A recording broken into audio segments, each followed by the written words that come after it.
জাতিসংঘের সদর দপ্তরের সামনে চলছে বাংলাদেশিদের বিক্ষোভ।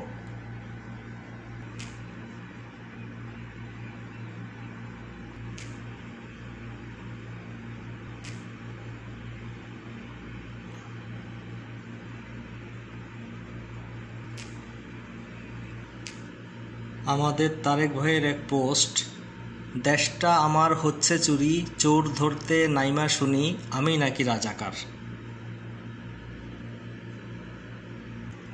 এইদিকে ঢাকা বিশ্ববিদ্যালয়ে পুলিশ চালাচ্ছে অপারেশন সার্চ লাইট।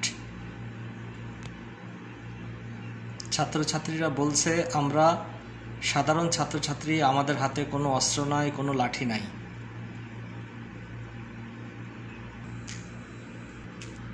তেজগাঁও সড়ক অবরোধে বেসরকারি বিশ্ববিদ্যালয়ের শিক্ষার্থীরা। এইদিকে মোহাম্মদ সুমন, বিশিষ্ট মুখোশধারী ভদ্রলোক, বলছেন ছাত্রলীগকে অজনপ্রিয় করার একটি প্রক্রিয়া চলছে। মাশাআল্লাহ, কি বিশিষ্ট ভদ্রলোক। সাংবাদিক সহ আহত 40, কোটা আন্দোলন নিয়ে রণক্ষেত্র মানিকগঞ্জ।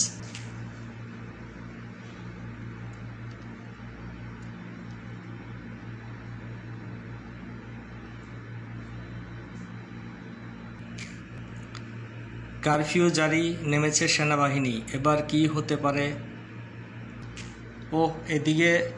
এইদিকে জেল ভেঙে কয়েদিদের পালায়ন, বিশ্ব থেকে বিচ্ছিন্ন বাংলাদেশ। আন্দোলন ঘিরে উত্তাল ফেনী।